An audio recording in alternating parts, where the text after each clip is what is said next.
Okay. Okay, we're getting going here, everybody. Welcome. Welcome. How are you? Here for the critics panel. First, let me ask, how are you enjoying the festival so far? Yeah. It's a smashing success. Everyone seems to be having a great time, and today will be no different. First of all, I just want to thank Napa River Inn for the accommodations. Thank you, Silos, and Keith, and everybody else who helped out bring all this together. Just a reminder, for drinks, see our friend Mike over behind the bar. But more importantly, let's get to the panel. So I will just hand you over to the person who's going to be running the shindig, and that is Mr. John Horn, film writer, LA Times. Thank you so much. Thank you. Good afternoon. I know all these people, so I will, I think can you all read their name tags? I'll go right to left. Kurt Honeycutt, Claudia Puig, Sheila Benson, Todd McCarthy, all great critics. I'm a film writer, not a critic myself, although I have many critical feelings and thoughts, but I will not share them today. We're going to do like about a 30-minute conversation, and we'll take 30 minutes of your questions, and if we are still going, we'll go a little bit longer. If not, we'll go out and enjoy the rest of the day. I want to start with a question for anybody, and the question is, when is a film reviewed? And who sets the rules on when that film is published, when that review is published? And I think it's a different question for trade reviewers versus consumer press. But I want all of you to talk a little bit about the gentlewoman's agreement about who writes when and how that is handled and who sets the rules. Todd, you want to start? Well, for decades it was pretty simple. The films would be reviewed opening day by almost every publication in the country. National magazines, Time, Newsweek, New Yorker and stuff might be the first week or maybe the next week. And there was no real sense of urgency about it except in a daily newspaper sense. They'd run the review on the same day. And in a way this relates to my own desire to become a film critic, because when I was 14 years old, I was at Grand Central Station in New York getting on the overnight train to Chicago, coming from the World's Fair, and I saw this at the newsstand, this publication where I worked for 30 years, Variety, on sale. And I'd always seen it in TV shows, I Love Lucy, they'd stand there looking at it in old movies and say, oh, okay, so I bought that for 15 cents. And when I opened it up, and I saw that they reviewed movies before they came out, like a week or two before, oh man, this is really cool. And I saw in the credits that they've got to review the movies at the studios. So you got to go to Warner Brothers or Fox or whatever to review the film. So I thought this has got to be the coolest job in the world, to see movies ahead of time and write about them ahead of time. So for whatever it's worth, that kind of got in my blood at that moment, to kind of be out there on the forefront and to see the movies first and all that stuff. Not that that matters, but as a kid, that excited me, right? And so to bring it up to date, it's helter-skelter at this point, and the studios, with the collaboration or cooperation to some extent of journalists, have been trying to work out a formula for this over the last couple of years, because bloggers will go see a film, they'll post 2 seconds after the film is over, or in the case of the last Raiders of Indiana Jones film in Cannes, this was remarkable, stuff was going up during the screening. The world was waiting to know, how this latest Indiana Jones film was, and people were writing from their seats and in Cannes. So that's how ridiculous it's become. So the competition for speed, at this point, some of the studios give bloggers a pass, because what are they going to do? It's just going to happen. But for real reviews, so-called, they're now trying to give embargo time. So if they know that the first screening of the film, people are going to write to be sort of humane about it, they'll give you 3 or 4 hours maybe, or half a day. So, okay, you can post a review at 9 in the morning or 2 in the afternoon, just to give you a little bit of time. But still, the competition is nuts. So to get the film's reviews out there ASAP. So like on Skyfall, did you review Skyfall? I think you did. Yeah. And that was but then again, that's another case. The worst offenders, if you want to call it offensive, are the British press, because they'll go see these early screenings in London that aren't even properly pressed. Some are press screenings around, and they'll post in 30 minutes. and with no regard to any, they break it every single time, but nothing happens. They keep getting invited to these screenings. So, Are you suggesting the British press has no rules? They don't yes, behave? Okay. yes, I am. Wow, I gotta look into that. The British press is on its knees right now. Anyway, so that's so yeah. But finally, Sony screened the film in the States so we could be day and date with the British reviews. Okay. Sheila, what about you? When do you decide, when do you post your reviews? As a blogger now, mostly, I'll tell you, the publicists in the Seattle area are vicious. If you break day and date, if you break out with an early thing, you will never be invited back to another screening. So you are enjoined to pay attention to day and date screenings. And I don't do specific tight reviews the way I used to. So it's much more general, and sometimes it's sort of loose leaf, and it's like a cardigan. Claudia, I want to ask you. Claudia, obviously you reviewed Skyfall today. It opened, then there's circumstances where movies have midnight screenings or something like that the day before. But I want to pick up on something Todd mentioned, which is the blogger, it's the quasi-reaction, not quite a review. They'll post something that is a quasi-review, but they don't call it that. Could be a tweet. I'm just curious, what pressure does that create for you when your editors and your readers are seeing reviews that are going up days, if not weeks, before you're chiming in? I don't know. I think it creates some pressure, but our paper does. Our paper tends to. Unfortunately, a lot of when things run has to do with space, and when things run online and when things run in the paper are two different things. Okay. So in terms of Skyfall, or most of our reviews, if they open Friday, we run them Thursday. They go up Thursday night. They used to always be in the paper that Friday. What's happened is, as you see, ad space, newspapers are in a pretty dire situation, so there's less and less room to put them in the paper. And if there is room, for instance, my Skyfall review, which, and if you got USA Today at your hotel, you'll see it there. It's pretty short, small. But online, it's my much longer review. So for those of us who have those those space constraints, like at USA Today, there aren't too many others like that. The internet has been a great thing because you can actually write longer. You can go into more depth, which is something, everyone seems to want to do. So it's almost like two separate reviews. But the thing that we're finding more and more, and you and I were talking about this before, is that increasingly less space is there in the paper for it. So there are times when one review will run in the paper, 4 will run online. But for some reason, publicists tend to be old school about this, and they seem to, is it running in the paper? Is it running in the paper? And I don't know what the numbers are, but I'm sure more people are reading online than they're reading the actual paper. So I don't know why this old school mentality, and we still get a lot of the pressure to hold on, even though everybody else has run the reviews. We're told, you're going to run it on Friday. Sometimes a new tactic we've taken is to run things on Thursday just to get it in the paper, which invariably annoys some publicists. Yeah, but I'm beholden to my editors, not to Hollywood. Wow. I think Kurt, you have worked at a trade. You are now a blogger. Tell me how you figure out the balance of when you're going to publish and who is setting the rules that govern your job.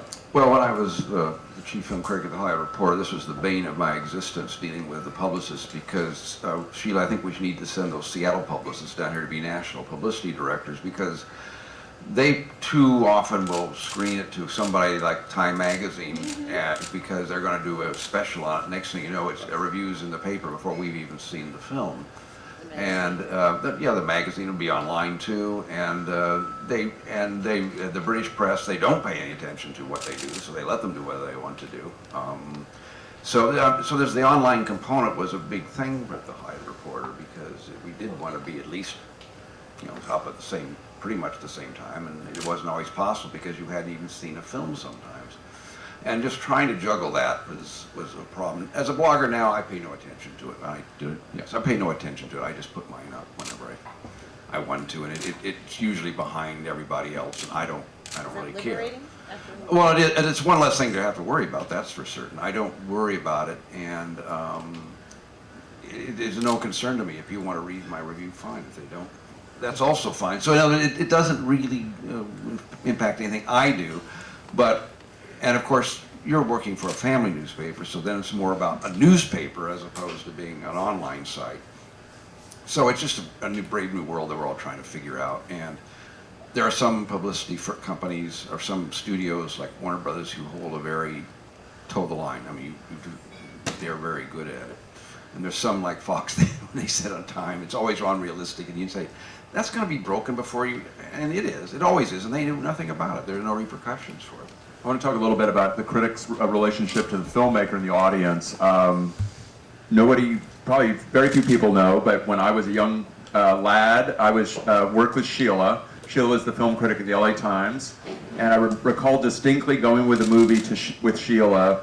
Some filmmaker was showing us his movie. It hadn't been released. I don't think it had a distributor. We went and saw the movie, and it was quite dreadful. We were walking out of the theater, and the filmmaker stopped us and said, "What did you think, Sheila?" What did I say? I don't know. But I'm just curious. I mean, I think there's a perception that critics live and work in these hermetically sealed rooms and have no contact with the filmmakers they're writing about. I'm curious if you get calls or if you have conversations with filmmakers, not publicists, who are either praising or taking issue with a review. What does that look like? How do you avoid it? How uncomfortable is it? Or do you think that's part of the job? And what are the rules? Sheila has no memory of this. She's blocked it. It was not pretty. I remember very well. I had seen a movie, and I'm not going to say who by, and I made the mistake of going to a party, which I stopped doing several years into the decade that I was at the Times. And the director came over to me and he said, "I understand that you've seen the film, and it's not a favorite of yours." And we were standing in the backyard of somebody's house, and my heels were beginning to sink into the ring. And he said, "Could I ask you to see it again?" And I said, "Yes, you certainly could, but let me tell you, I think it might make me mulish."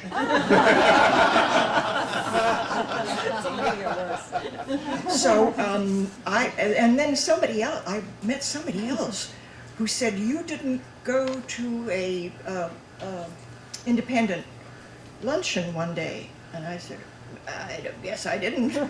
He said, "It's a very lucky thing because you would have been wearing the salad." So it makes you a little wary. I got a nasty letter one time, and I don't know if we talked about this last time, but Steve Gutenberg, remember who Steve Gutenberg was? Sure. And I don't normally. I mean, if anything, I run into people who will say, "Oh, you like some of my movies," or we'll have a nice conversation, or "Thank you for that review." You know, Matt Damon said that to me one time, and he named the number of stars, which was pretty amazing.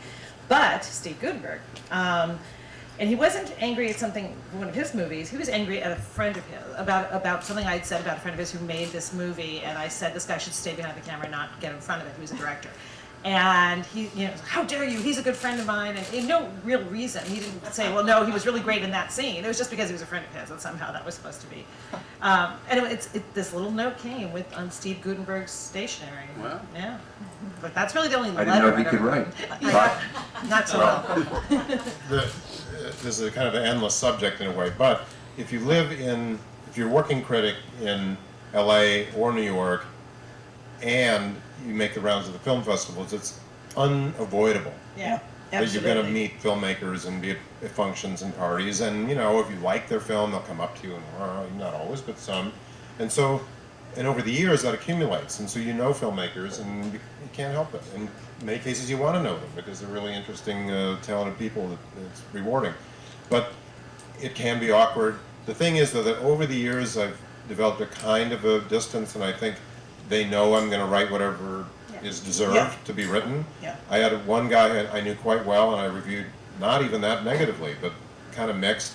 And he called and yelled at me for 45 minutes over the phone, and the only reason I stayed on the phone that long is that he was incredibly inventive and entertaining in the way that he was attacking me. And we didn't speak for a few more years, and then we suddenly were friendly again. Like 4 years later, I think, and that's an extreme example, but that kind of thing, to greater degrees or less, has happened over the years. And I think the smart ones know better than to call up and yell at you every time you say a single negative word, because if they're lucky, there's going to be another picture. And why dig yourself into a hole and create animosity? And if they are sensible, some of them are too egotistical and maniacal to control themselves. But really, if they're being at all logical, they'll realize there's going to be a next time. Next time could be good.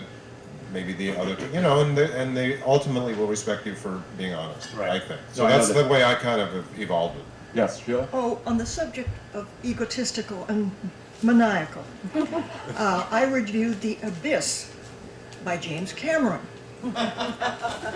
And I got a phone call from his mother, who lives in Orange County, and said that if I wanted to have a little verbal tussle, she was right there, ready, and this was her phone number, but she actually believed that I was a female dog full of Taurus manurium, and I would back away. It took me 45 minutes to realize said that I was a bitch full of bullshit.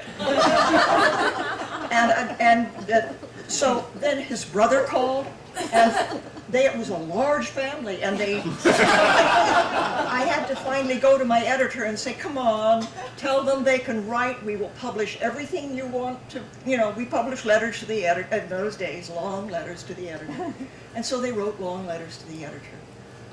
I know that the review said that it was a calming movie. It was like being put in a samadhi tank full of tidy bowl. I had a death threat one time from Wow. somebody, and that was for Fahrenheit 9/11, so there was a political tinge, obviously, to the death threat. But I liked the movie, and this person wrote a letter threatening my life and Michael Moore's. And I didn't think he was going to find me, but I did worry about Michael Moore. He's a little easier to find.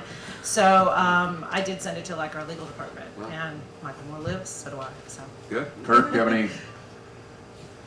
I wish I had a really great story here about, obviously you run into people sometimes that are a little disgruntled, but nothing, and it could be just my approach to reviewing. I had a kind of a walkabout between my two reviewing jobs. I became a film reporter at the Reporter, and as a consequence, I talked to everybody from filmmakers to producers to agents to managers, and I got a real picture of how damn difficult it is to make the crappiest movie in the world. Yeah. And so as a result, even when I'm tearing a movie apart, maybe I did it in such a way that it didn't get under people's skin quite so much. I think to mention tidy bowls and things like this. I don't know. It could be just that style didn't get under people's skin, because I got almost no phone calls from my Reporter about that. Now, whether the publisher got phone calls is another story, because every now and then I would hear he had, Oliver Stone calling him up about my review of his NFL film, which I got Any Given Sunday, I think it was, and saying and because I was mixed, he was mad that I had given away the ending, and my publisher said, I put down the phone, I read the review, I called him back and says, he doesn't give away the ending, what are you talking about? It says driving for the winning touchdown. He said, no, it says driving for the potential winning touchdown. He said, oh. So I don't know how many phone calls he fielded in my behalf, but I didn't directly get those phone calls ever. That's good. Well, to follow up on Sheila's comment, when Kenny Turan, the critic at the Times, reviewed Titanic, James Cameron went on yes. Oh, yeah. and they went back and forth in letters for a while. I'm going to talk about something a little bit different, and it's something that's happened in restaurants and in hotels. It's the aggregate score. It's Yelp, it's TripAdvisor. In the movie reviewing world now, it's Rotten Tomatoes, Movie Review Intelligence, Metacritic. Each of you as critics has distinct voices, and I'm curious if you're concerned that the audience, however broadly defined that audience is looking for aggregate scores, and what role an individual critic has in a world that's so much driven by averages and fresh or rotten scores right now. Claudia? I don't think the individual critic does have much of a voice. I think it is more about aggregates for the person who's going to those websites. And that's not to say that individual people might not follow individual critics, but I think if you're going to that website, you might read reviews of people that you like, but generally you're looking to see, okay, Skyfall got 91%, so yeah, it's probably worth my money. Lincoln got 91%, so I do think that does influence it. But on the other hand, we had an editor, a previous editor, fortunately, who said, maybe we're going to stop running reviews and we'll just run Rotten Tomatoes. And I thought, well, do you understand this is an aggregate of reviews? So if everybody had an opinion, there would be no Rotten Tomatoes. But so I do think people do go by that. And I don't know that any one person has the influence. I mean, Roger Ebert, I think, was the last person to have that kind of influence. I always thought Todd had Right. towering influence. And I was so I'm so impressed by Todd's writing for all the years you did it. I'm, this is a chance to say it, and I haven't had a chance before. I mean it. That's very sweet, but I mean, trade reviews are, and then a lot of other reviews are really there for a consumer guide. I mean, they always have been. People, and if you think of the, not the trade or the insider or the intellectual people who read New Yorker reviews and stuff, but for general readers, film reviews basically are a consumer guide. Is, oh, am I going to go see this on Saturday night? And these aggregate things are more in that direction. But if you're interested, if you're a different kind of a reader and you're actually interested in the voice of good critics, individual critics, then you can, all you have to do is click on the individual reviews. They're all right there. They're actually more handy than they used to be. So I agree, and I think if you look back at the history of film criticism, it all depends on the voices who are out there. And people who speak about death of film criticism, blah, blah, blah. Well, you know, I don't think too many of us can mention great film critics from the 1930s. And in the 40s, you had A.G. and Manny Farber come along. 50s, kind of, you know, the French were getting going. And then you had this great period from maybe the end of the 50s until the mid-70s, where the critic, that was the zenith, in a way, of film criticism. And since then, you know, some of those people have hung around, a few new people might have come up, and it's all about the voices that are out there. And so nothing is stopping people from sampling those individual voices. So I don't give a great, I'm not alarmed about, you know, in 2000, the year 2000, there were a million articles about the death of film criticism, the death of movies, blah, blah, blah.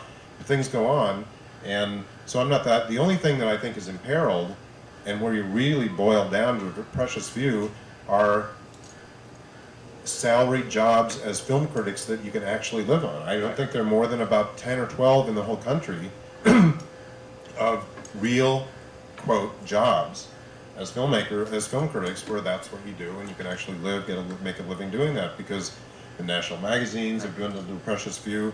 The number of big city publications that have full-time critics. I think the loss of individual voices in smaller towns is tragic, because you tend to get a relationship going with someone you read, and you lose that if someone's just being syndicated in 200 papers. You know, if you don't have that relationship anymore. So that's, to me, that's where the only crisis lies. I want to follow up on what you just said. I think it's a really interesting point. The relationship that the critic has with his or her reader. And what role you think that is. If there's a defined audience that you guys feel you have, Claudia, do you think there's a distinct audience that USA Today has compared to maybe what the LA Times has? And I want to ask another version of that question is, at what point do you feel an obligation or at least a consideration to meet the film where the film is trying to exist, as opposed to where you think the film should be? That's a really good question. That is constantly a concern, especially, I think, it's probably a concern for everyone, but I know I feel that concern with USA Today. I do try to tailor my reviews to the audience. Having said that, the audience is kind of, it's not monolithic. It's, yes, you know, more male than female. I think if you looked at the statistics that have been told to us by the publishers, a lot of people traveling, so again, people read it when they're traveling.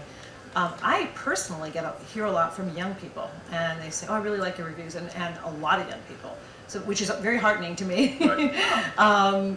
And maybe it just means I'm a really immature writer, but I don't know. I try to find the good in it, but so yes, you do have to tailor that, and yes, it is always a concern, because invariably, if I start talking about previous films that a filmmaker has made, that's what my editor cuts. If I, you know, it's, sure. That is always the stuff that, you know, if you try to go a little bit deeper, that's what goes. And so, and he'll say, well, a little more plot in there or something. And it's like, really? You know, just, right. So that level of analysis, you know, having the internet as an extra, having no limits on what you write there is somewhat advantageous. But in general, we are limited, and they don't want to run anything ridiculously much longer than what runs in the paper. So yes, it's constantly a... Kurt, you have thoughts about that? Well, my website is only about 5 months old, so I'm getting about 4,000 hits, so I'm not quite sure who my reader is yet. I just know I get some very strange and nasty comments sometimes, and, but they're mostly over something like comic book movies. I mean, almost entirely, and fanboys. Beyond being kind of subliterate, if well, if what they send to me is any indication. They don't seem to read any other kinds of reviews, so I think that's a kind of a one-off. But as far as other reviews, I'm still trying to find out what it is. But I do know when I was the reporter, there was a couple of filmmakers who said some nice. I mean, they weren't necessarily making films nowadays, but saying nice things to me, and I kind of had that in my image of who I was writing for was somebody like that, somebody who was a filmmaker, highly knowledgeable about it, and really wanted to have some intelligent discussion about movies, whether they've seen the movie or not. In most cases, being a filmmaker, they may have seen the movie already, just like I did at an early screening. And so that was who I was writing to some degree, that very knowledgeable person. Now, to the degree that other people on the internet find my reviews as consumers and read them, great, you know, but I was kind of writing for a trade audience. Yep. So that was in my head. Sheila, Todd, you have anything to say? Well, Kirk kind of said it. I mean, trade reviewing is a very particular audience. And it's really a very narrow audience, but now, with the web, though, it's available to everyone. In the old days, it was only the 30,000 people or 15, whatever it is in the industry who were reading reviews. Occasionally would seep out one way or the other to a bigger public. But I agree. I mean, the primary audience initially in the history of trade reviewing is the industry audience, and perhaps other critics, you know, because often we have the first reviews, so they would kind of want to check out and get a little advanced word. And then, but the real cutting edge, I think the special audience we have is when we go to film festivals, right. You know, and I think that's true for most of us because we've all gone there. But for instance, first year I went to the Cannes Film Festival many decades ago. There were exactly 3 American critics at the festival. It was Rex Reed, Kathleen Carroll, and me. Charles Champlin. Well, Champlin, not every year. He didn't happen to be there that year. So Champlin would go, Vincent Canby started going at a certain point. But even the New York Times sent their Paris bureau guy down just for like 3 days to cover the end of the festival. They didn't really cover all the reviews there. That's how much it's changed. Now there's, I don't know, it seems like thousands. I mean, it's just incredible number of people that cross the Atlantic to go to that or other festivals. It's very different readership for people who are in that kind of industry. And the whole industry in the know crowd is so much different than it used to be because the box office is being reported all the time and all that. Well, there's something I'm going to talk about, and Kurt and Todd, you can address this, maybe you can a little bit, Claudia, is that at film festivals, at Sundance and Park City, Toronto, a lot of films are looking for distribution, and the sale will be in some ways contingent on the critical reaction, that people will not be willing to commit to a film. So especially when you're writing for a trade, is part of your job to assess that film's commercial viability. And are people looking for you, and looking for you, Sheila or Claudia, before you've even reviewed the film to kind of see which way the wind is blowing before they end up buying a film? That was one of the oddest things about that job, you're right, is that sometimes people would see the film, but then they would say, I mean, acquisitions people, and say, but let's see what the trades have to say. And I thought, don't you have your own opinion? But I don't understand. I mean, if you think you could make money with this film, what I say, I don't see what it has, but they do. And in fact, in one of Toronto a few years ago, there was a film that they absolutely had to get a review from me, and I got so many phone calls. They set up a special screening just to make certain I saw it. I don't think it was ever sold, by the way. So, and I didn't even give it a bad review. Did you trash it? No, I didn't. It was a good film. It was set during the kind of the riots up in Seattle, and they had the what was it called, the G7 up there, you know, and it was actually pretty well done. But they were just had to have that review, and I mean, I understood their position. I bent over backwards. I did try to get it in, and but it doesn't put pressure on me. I'm still going to say what I'm going to say. I'm not going to change my opinion, knowing that it's up for sale. Right, but the assessment of its viability, Todd, maybe you can talk about this. I mean, this is a staple of trade reviewing for decades. You know, Boffo prospects at the box office, ancillary venues look weak. I mean, that kind of stuff. Yeah, I mean, especially at a festival. Yeah, I mean, everything is on the line at these festivals, and they're desperate to. They're hoping against hope that they're going to be one of the few hits. I mean, at Sundance every year, there's maybe 4 or 6 films or whatever that jump out, and that's entirely based on critical reaction and a reaction within the industry. And I'll just one little story that was one of my first, a very telling example of that. Whatever year it was, I mean, years ago, every year at Sundance, there was a competition. You've never heard of any of these titles, never heard of any of these filmmakers. One or two or three are going to jump, they're going to be famous after the film festival is over, and they're going to have careers. And the one year, excuse me, there was one film whose title jumped out at me, Sex, Lies, and Videotape. I didn't know what the hell this was, and you'd never heard of this guy, Soderbergh. And he'd been pointed out to me a couple of days before. The night before the world premiere of that film, he was having dinner alone at a restaurant in Sundance. He didn't know anyone. And then we sat there at the screening, and afterwards, I mean, it just so happened, you know, my review was the first to run. And when he got back to Hollywood, he had meetings with Robert Redford and Sidney Pollack and, you know, Universal, and his life overnight changed. And that happens to filmmakers now every year. There's always going to be a lucky few, but in a more nuanced way. I mean, a film like On the Road, which premiered at Cannes this year, you know, serious, very serious effort to do a good adaptation of that classic book, you know, esteemed filmmaker and so on. Based on the reactions of critics and other people in Cannes, they've revised the film a bit.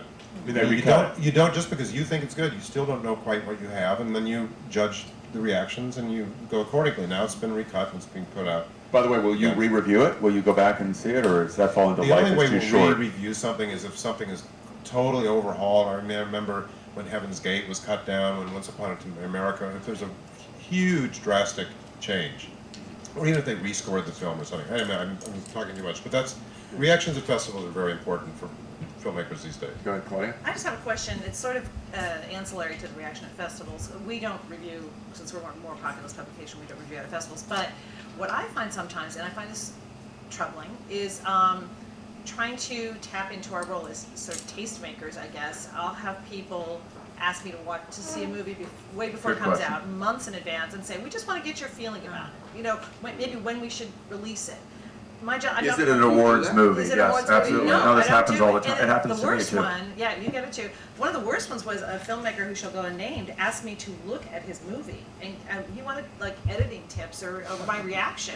First of all, I'm not a filmmaker, so, and I understand now after seeing the movie because it was polarizing for a lot of women. So he wanted me as a female critic to see it, but I said, I can't see the film that I'm going to be, you know, and give you suggestions, then review something that I suggested. And that's just crazy. Sheila? So I had an answer, I used to have a stock answer for that one. Would you see my film and give me your impression? I said, I would love to. And then you understand that I will never be able to write review about it. Exactly, yeah.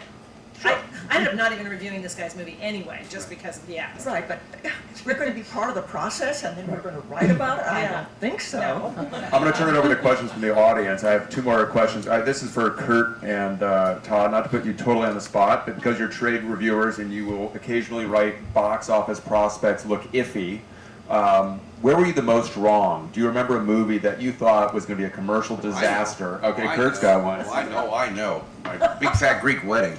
Oh, straight to video. Yeah. Well, I'll tell you why.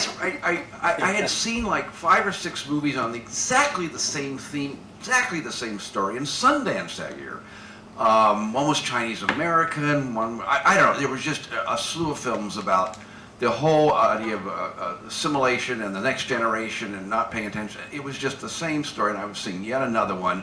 What I didn't calculate was the fact that, unlike Chinese Americans, Greek Americans are white, and that this was a white story, and it really, and of course that Tom Hanks and his wife put a lot of marketing muscle behind this film, and there's many other different things, but I didn't think about the fact that they weren't too ethnic. All the other ones were very, very ethnic. They'd be about Indians or Chinese, and there's really, they really are ghettoized in a certain sense. No matter how well they do, they're going to play to very small audiences. This was something that somehow could play, and it was actually kind of a Canadian production. This could play across America, and it had a huge hit, and I just missed that by a mile. I would think The Sixth Sense would be another one, Todd, wouldn't you? Todd, do you recall a one where you were... Well, it's fun. I was drawing a blank because I choose not to load up my brain with these kind of memories that I did somewhere. But The Sixth Sense was actually one that I didn't call. I did not imagine that it would be the kind of smash there was. And you know, those are the hardest, the kind of the freak Right. successes are the Outliers, hardest to the call Blair because Witches. you know, which is fine, you know, because they're films that break the mold and so on. By the way, if you have an audience question, there's a microphone if you want to speak into it. I want to ask Sheila and Claudia this question, a version of that. A movie where you gave an incredibly enthusiastic review and then opened the paper or looked at other reviews, and there was nobody else singing this film's praises, where you felt like you were, either you watched a different movie or the people didn't get it, where you loved a movie that everybody else seemed to not get at all. I can think of one this year, Seeking a Friend at the End of the World. I love that movie. I still love that movie. I thought it was really a clever way of dealing with it. It wasn't like everybody hated it, but most Right. people didn't like it. Away We Go was another one. I was talking to Melanie Linsky about that last night. It was Dave Eggers, and I thought I thought, you know, the acting was great. I thought it was, Sam Mendes directed it. I liked it, and went to the Edinburgh Film Festival, and particularly the British audience hated it. They thought, I don't know if they thought that it was supposed to be a comedy. They thought we were just sort of showing how people actually behave in the United States, but those two particularly. Sheila, do you have No, I don't have one of those. I was just thinking in terms of judging things what Kurt and Todd were talking about. Who would everybody have thought that Mamma Mia was going to be what it was? no? No. But then with the Well, play success, you might. Yeah, the play That's what I mean. success and the fact that ABBA, there is a fan base there, you know, so, I yeah. find that extraordinary. Yeah, We had Meryl Streep too. Who wants to be our first audience question? Oh. Go to the microphone then, or, yes, so step up, don't be too loud, and see, go ahead. Two questions, totally unrelated. First, what did the popular success of Siskel and Ebert do either to or for your profession? And then the other question is, what's the quickest, easiest way for a film critic to ruin his or her reputation amongst his or her peers? Good questions. Okay, who wants to go with Siskel and Ebert and then ruining your reputation? Well, I'll just, Siskel and Ebert, I mean, I don't know what they did for the rest of us in the profession, but I thought it was wonderful that they were able to take something that seemed arcane, like film criticism, first on national public television, and then on real commercial television, make it something that people really wanted to tune in on Sunday night. I was just loved that idea because it kind of elevated what it is we do. I was never convinced about the thumbs up and down, but I understood why it was there. I couldn't argue with it. It just seemed like most films, I think one of them, maybe it was Roger said, I wish sometimes I could put my thumb sideways, because most films I can't say this or this to. I mean, it's a rare film that I just love or hate, so everything is in between. But after half an hour of discussing the film, you kind of knew where they stood, no matter where the thumbs were wagging. So I thought it was great. I don't know if it helped any of the rest of us, but it certainly elevated for a while. But you notice that they haven't been able to duplicate the success since then. So that would sort of answer your question, and I'll let the other. I want to add one thing to it. Something that Siskel and Ebert did that not a lot of people remember is they also reviewed independent and foreign language film. And to review smaller films, smaller as defined in terms of their commercial potentiality, for that audience was huge. So that's one other thing. Todd? Well, you know, I'm trying to think in history, filmmakers who have, gone down in flames, so to speak, you know, in the reputations, and the only examples of that I can think of, you know, the biggest one was Bosley Crowther, who was at the New York Times for a 3 decades and was really entrenched there. And he was considered very middlebrow and not that exciting, but you know, he wielded enormous influence, and his downfall came because he attacked Bonnie and Clyde and Point Blank, you know, at that time very violent, the most violent, bloody, you know, big studio films of that time, and he did it again and again and again, in column after column, when the whole rest of the community, filmmaking, film-going community and critics were praising these films. And he was digging his own hole, and then that relates, I suppose, to a few other examples and milder cases I can think of, where basically I think you're kind of washing yourself up if you don't remain open to progress and innovations in the filmmaking world and the next wave of filmmakers. If you kind of close yourself off and become too stuck in certain kind of tradition-minded attitudes about film and are not open to what could come next, then you're kind of gonna go into limbo. Right. You know, whether you're actually washed up is another question. But that to me is the biggest danger, not to remain fresh and open to new development. Sheila? I remember one of the hardest movies, a movie I love, and one of the hardest movies to write about was Stranger Than Paradise, Jarmusch's film. The first time it came out for the Times audience, because I loved it. It was an independent film. Has anybody here seen it? Boy, Couple, good. hit the video stores because it's wonderful. But it's made with breaks in between. It doesn't fade from one thing to another. It goes to black. It's shot in black and white, and you know, we've all seen shaded, beautiful black. This is the kind of black and white that you put somebody under those lights and you would confess to anything within 4 minutes. And it's a group of a trio of very strange young folks who seem to be adversaries but are not at all. The two guys, see it. It's wonderful, but it was really, really difficult to write about, to try to at least stay honest in terms of the film, and to try to interest people in going to see this terrific movie. And if you've got a whole room full of people here who haven't seen it, what a chance you have, because it's wonderful. I think that's probably our best role as like film advocates. Right. And, you know, Especially to movies take that are not known or seen. Exactly. It's, you know, everyone's going to see the Bond movie, people will see the Lincoln movie, but, you know, if you can write about a separation, or you can write about, you know, something much more, at least for my audience. Exactly. That to me is Exactly, being an Claudia. advocate for those wonderful films is the reason we do this. I want to go to one other thing. I mean, in terms of the credibility of the critic, I mean, critics have to watch a lot of movies, and occasionally under deadline will get plot points wrong. There was a suggestion a year ago, and I don't know how this was resolved, that a critic didn't see the movie that he was reviewing because there was a scene in the trailer that was mentioned in the review that isn't in the film. Yes. I don't know how that was resolved, so I don't. Yes. Todd, do you know? Didn't he lose his job? Who was it? Elvis Mitchell. Elvis Mitchell.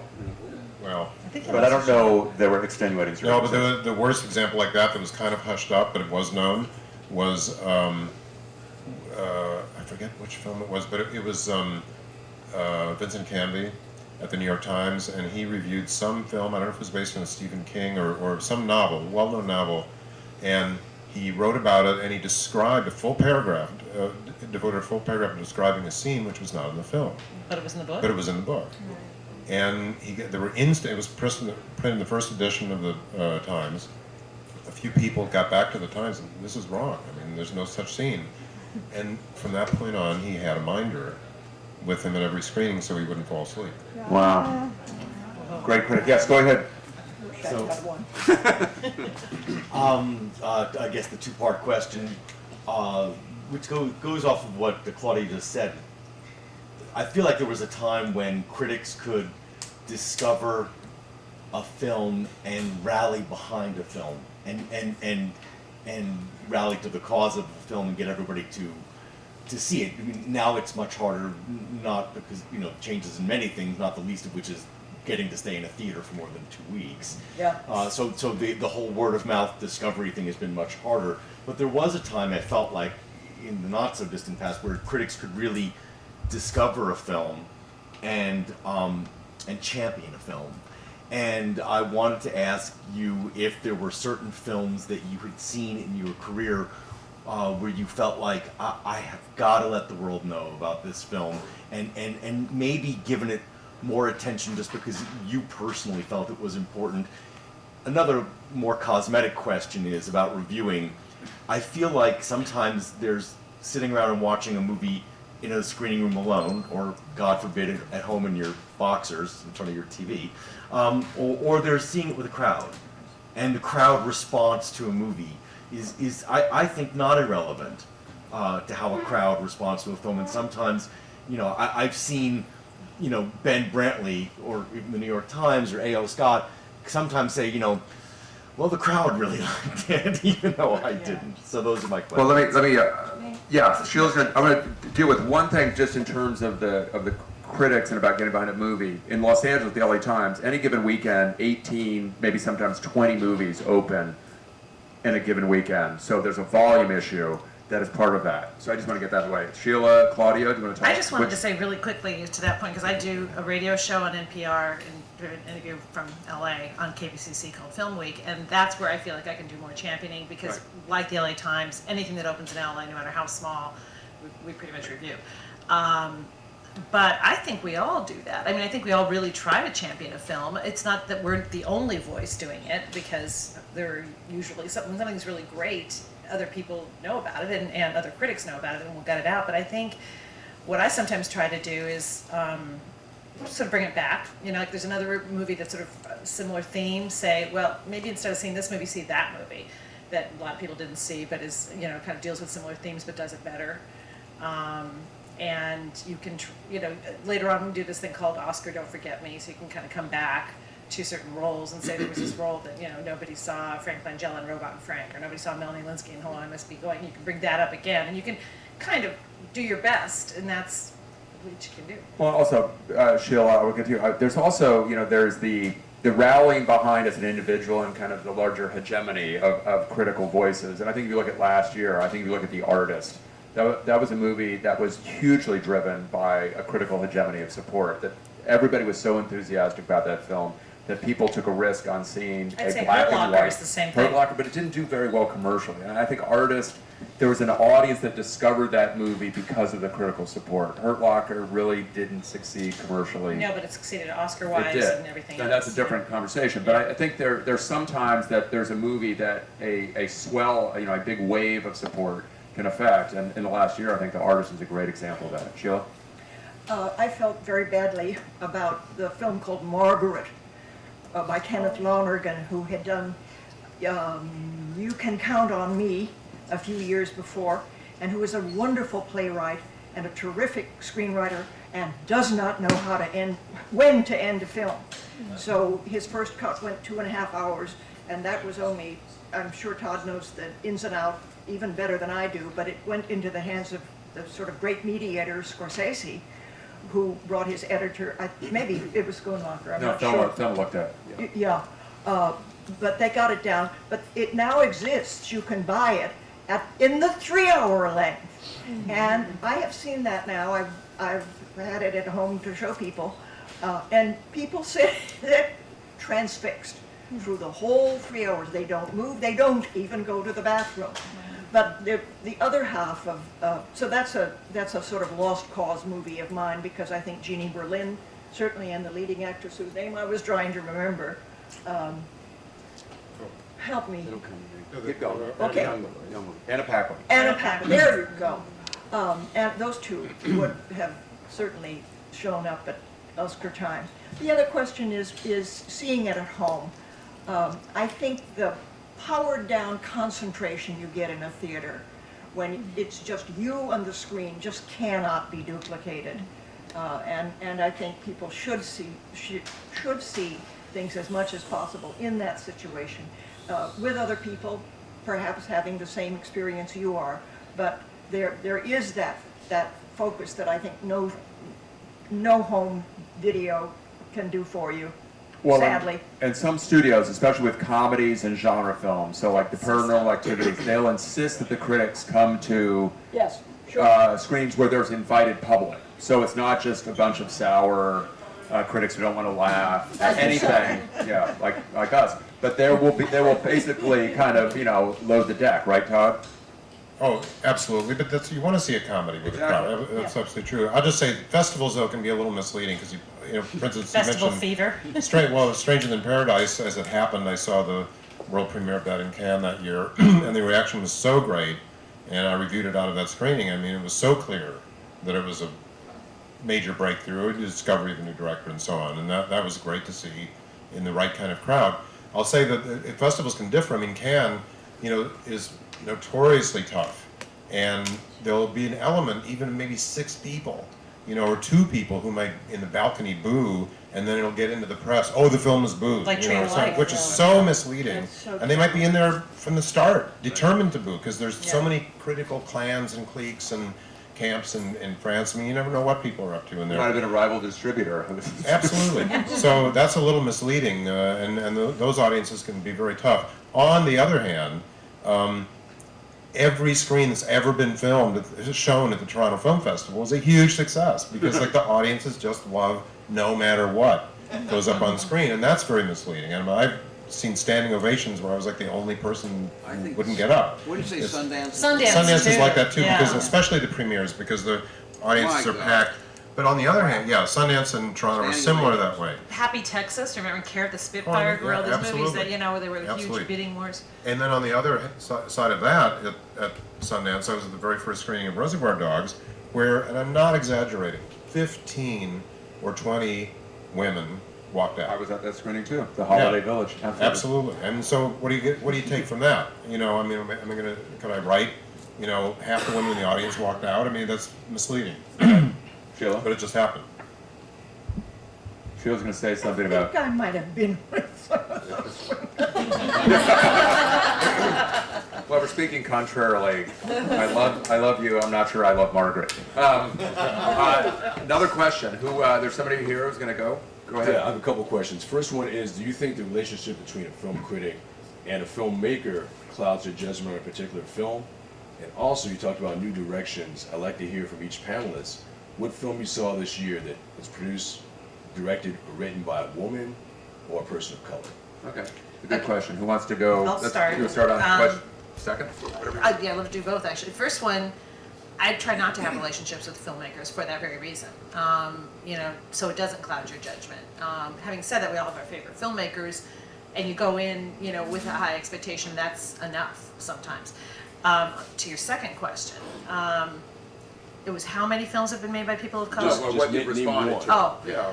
I mean, I Yeah. loved Ava DuVernay's film. Oh, yeah. Middle of Nowhere. Yeah.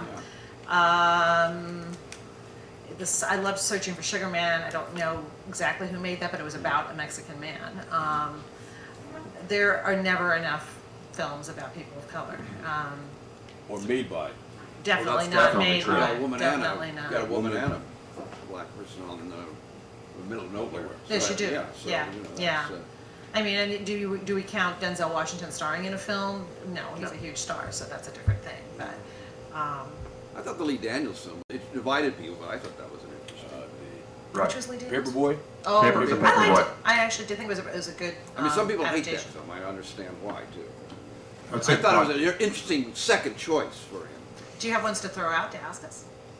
The Master Oh, But that's not a person of was color. produced by a couple women. Right. Oh, okay. Okay. Because P.T. Anderson, Yeah. last I checked.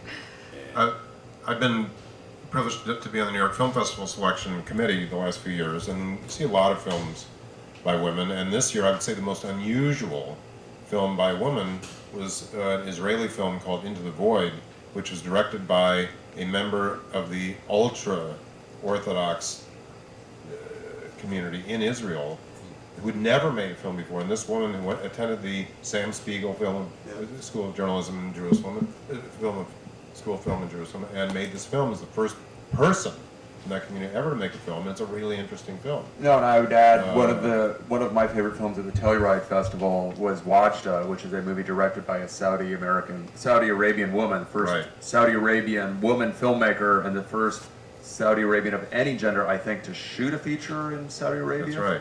A country that has no movie theaters. I mean, it's an incredibly repressive country, and I think that movie will come out next year. It's called Wajda.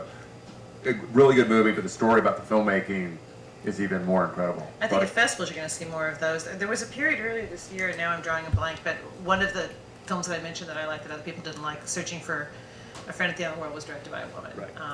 And this has actually been a pretty decent year for women filmmakers at a certain point of Yeah. the year.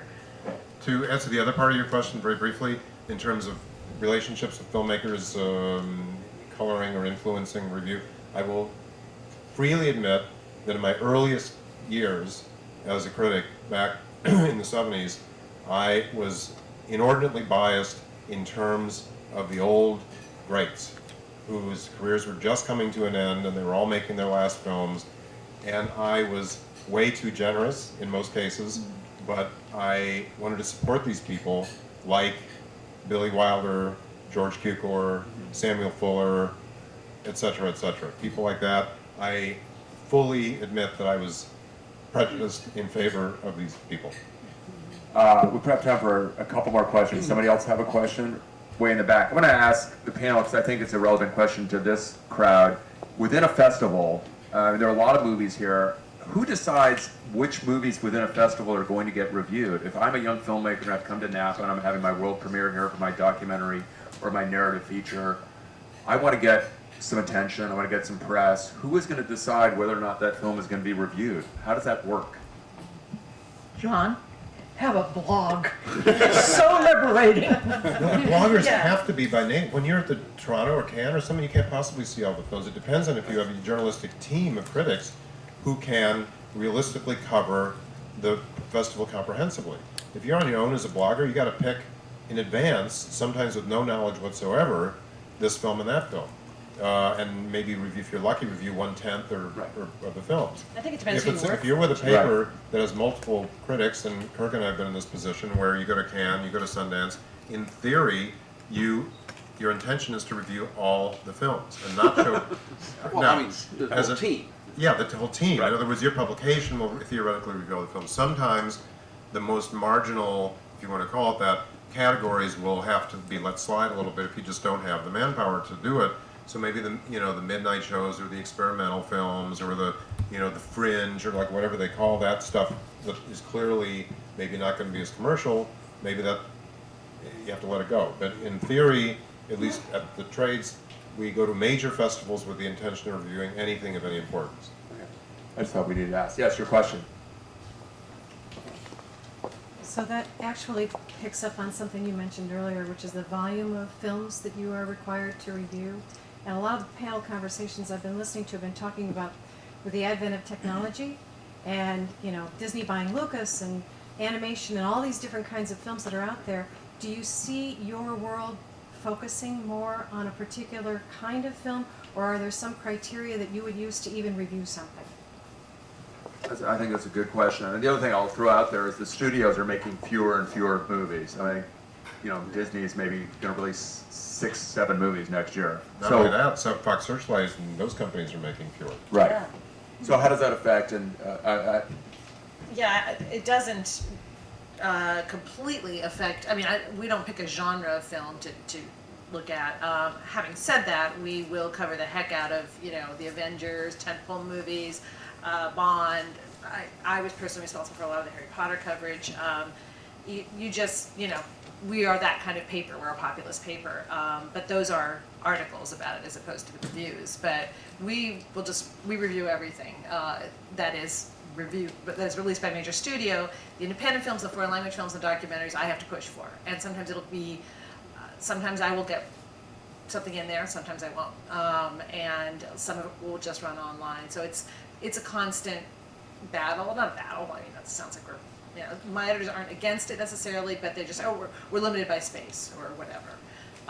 But I do notice, like with the radio show that I do, and even to some extent our paper, if it's something that's really small and the critic doesn't like it, and this is in the case of the radio show, there's 2 of us, and there's 6 of us that rotate through the show, and we see it, perhaps the host sees it, all of us think, this isn't any good, and will it help to let people know not to see some very, very small movie? No, it really would help more to endorse a small movie. So we've been sort of leaning towards that. Clint, I'm just curious, the point of information, when your editors resist something and say there's no space, what is their excuse if you just want to put it online and because you're really hot for this one documentary or independent film, what do they care if you put up a review? Exactly. Well, they have to edit it, so that's their work. No, but yeah, space-wise, there's no excuse. That's actually becoming a better avenue. They can't use that excuse.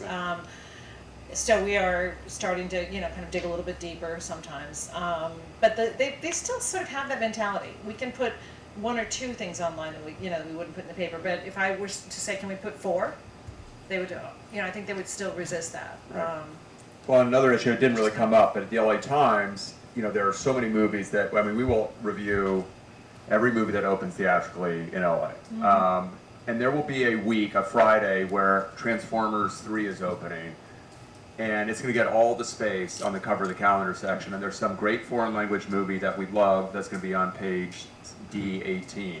I've never understood that. I've complained about it because our Transformer review is not really going to have a material impact That's right. on that film, whereas, as somebody mentioned earlier, we can become a champion of that other movie, and yet you can't find the review.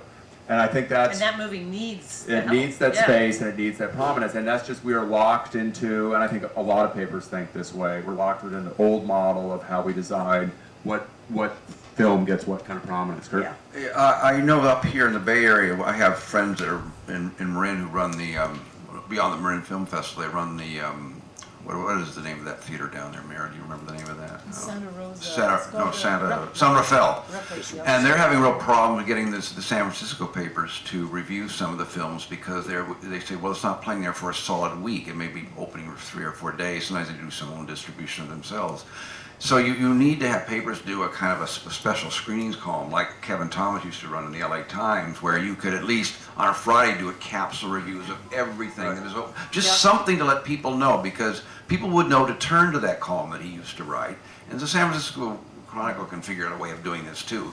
Figure out a way of having a column where you know that you'll have these, okay, smaller movies, whatever you want to call them, the independent films, so that you can at least, and they will have a loyal following. People will read that column to see, even if it's only 2 or 3 graphs. I just want to respond to the question you asked me. The other problem we have is that we're a national newspaper, so a lot of those little small movies will never get out of LA, New York, San Francisco. So that's the other thing. It's they'll ask me, well, you know, what's it in LA, New York? Is it going to expand? Is it going to expand Yes. to 6 markets? And Very quickly. I usually say yes, it is. You know, and sometimes it's only going to expand to 6 markets, but Right. you know, select cities versus LA, New York. So that's the other criteria. It's like, you know, it's not going to play in most of the places that our paper is found. You know, but sometimes you can sneak them in, and so that's the other constraint. Okay, I'm gonna ask the panel one last question. There's 3 big movies. I don't think you've seen it. There are 3 big movies in the Hollywood view of the world that have yet to come out. Django Unchained, Les Mis, and Zero Dark 30. So this is Robert Rodriguez has Django Unchained. Catherine Bigelow did Zero Dark 30. I'm sorry, Tarantino. That was a weird slip. And Tom Hooper, who did The King's Speech, did Les Mis. I'm curious, which of those 3 movies are you looking forward to, and which one are you are you most excited about seeing? I guess. Zero Dark 30. Okay, so a vote for Unquestionably, Bigelow. Yeah, definitely vote for Bigelow. Loved Hurt Locker. I'm interested in seeing all 3. I'm a Tarantino. I loved Inglourious Basterds. I'm not consistently a Tarantino fan.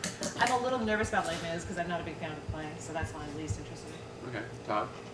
I'm about equally keen to see both Tarantino and Bigelow's films, and I think both are going to be very provocative, and I think they're both terrific filmmakers. So yeah, and Les Mis, you know, I have a sense that it could actually be fairly good, but I'm not a fan of any musicals written since about 1964. So yeah. Singing in the Rain is where you stop. No, maybe. Now, what did you say about keeping up with trends and being on top of things? And I'm entirely, let's put it this way, I'm entirely open to it, and I love the cast. Right. I love the look of the stills that I've seen, you know, so and I hope they can keep making musicals, so I'm not against it at all. Okay. I'm just not quite as Yeah.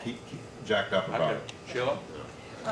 Les Mis just has a wonderful making of, which is making its rounds on television. I don't know how many people have seen it, but it's wonderful, and it does create the drumbeat and the heartbeat for that movie. And I have not seen, you know, things about Django or the other that does that for me.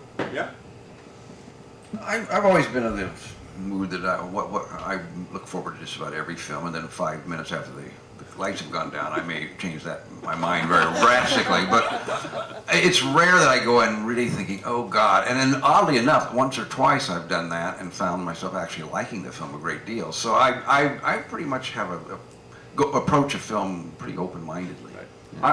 In conclusion, I think I speak for the panel here. When we go into a movie, there's nothing more that we want than that film to be great. That's right.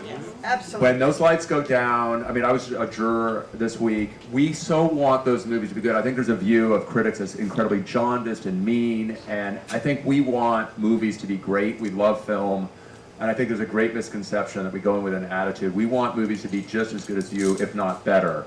We're often disappointed, but we do go in with open minds and with high hopes. And open hearts. Yeah. Yeah. The thing that makes this job worth it is to discover Yes. great or exciting new filmmaker and new film. I mean, that you live for that, and if you're turned off or jaded about that, you may as well hang it up. And I think there are a couple of them here, incidentally. Movies or jaded people who should hang it up? That's us. Okay. You wanna say? I was gonna say, I always think, I call them like movies that make you sit up a little taller in your seat.